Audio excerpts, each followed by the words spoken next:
প্রশাসনের ডিবি প্রধান হারুন স্যার সে আল্লামা সাইদি, আল্লামা মামুনুল হক সহ বাংলাদেশের বড় বড় আলেমদেরকে সে রাজাকার এবং ধর্ষক প্রমাণ করার চেষ্টা করেছিল। আজকে তার এমন অবস্থা হয়েছে, সেই প্রমাণিত হয়েছে সে একজন দর্শক, সে একজন নোংরা, সে একটু খারাপ। এই জন্য আল্লাহ তাআলা বলেছেন অমাকারু অমাকার আল্লাহ আল্লাহু খায়রুল মাকিরিন। তারা কৌশল করে, তারা ষড়যন্ত্র করে, আর আল্লাহ তাআলা পরিকল্পনা করে, আর আল্লাহর পরিকল্পনাই উত্তম। আল্লাহ ছেড়ে দেয়, ছাড় দেয়, কিন্তু ছেড়ে দেয় না। এই যে তার প্রমাণ, এই যে ডিবি পুলিশের যে প্রধান হারুন স্যার, তার বিভিন্নভাবে আজকে তার কুকর্মগুলো ফাঁস হচ্ছে। আপনারা জানেন ইতিমধ্যে সুপ্রিম কোর্ট সহ অনেকেই তার ডিবি প্রধানের এই কার্যালয়কে বলেছে ভাতের হোটেল। অলরেডি বন্ধ হয়ে গিয়েছে। সে বিভিন্ন মানুষদেরকে খাওয়াতেন আর ছবি তুলে তুলে ফেসবুকে আপলোড করতেন।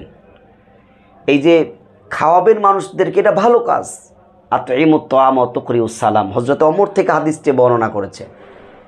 নবী সাল্লাল্লাহু আলাইহি ওয়াসাল্লাম বলেছে ইসলামের মধ্যে উত্তম কাজ দুইটা, মানুষকে খাওয়ানো আর পরিচিত অপরিচিত ওয়া তুকরিউস সালাম, সালাম দেওয়া। তা আপনি খাওয়াবেন, ইব্রাহিম নবীর সুন্নত যে মানুষকে বেশি বেশি খাওয়াতেন।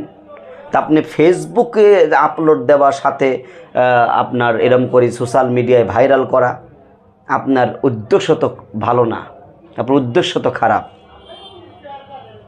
প্রিয় ভাইরা আমার, আপনারা জানেন ইতিমধ্যে বাংলাদেশে কোটা আন্দোলন নিয়ে যা ঘটেছে, যাদেরকে হারুন স্যার রাজাকার প্রমাণ করার চেষ্টা করেছে, আজকে ইউনিভার্সিটি গোটা দেশে আজকে রাজাকার ভরে গেছে।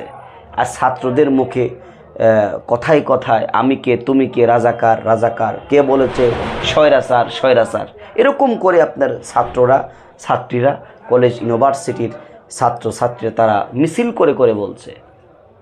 আজকে দেশের মধ্যে গুলোবিদ্ধ হয়ে ছোট ছোট বাচ্চারা, হুসাইন নামে আপনারা জানেন চিটিগং রোডে, আরও ছোট্ট ফাহাদ নামে একটা ছেলে, আমার একটা বোন ছোট, এরকম করে ছোট ছোট মানুষদেরকে আজকে যখন প্রশাসন গুলি চালাইছে কোটা আন্দোলনে, কোথায় নারী আছে, পুরুষ আছে, শিশু আছে, বাচ্চা আছে, পথচারী, কে ব্যবসায়ী, কে কুলি, কে মজুরি, সাধারণ মানুষের উপরে এরকম করে গুলি চালিয়ে আজকে অসংখ্য মানুষদের প্রাণহানি করেছে।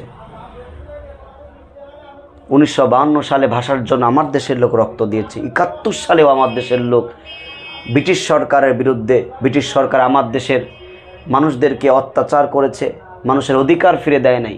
এই কোটা আন্দোলনে কোনো রকমভাবে কমতি নয়, কারণ এই ছাত্ররা যারা মাঠে নেমেছে, এরা তাদের অধিকার ফিরে পাওয়ার জন্য 71-এর মতনই তারা তাদের অধিকার ফিরে পাচ্ছে না।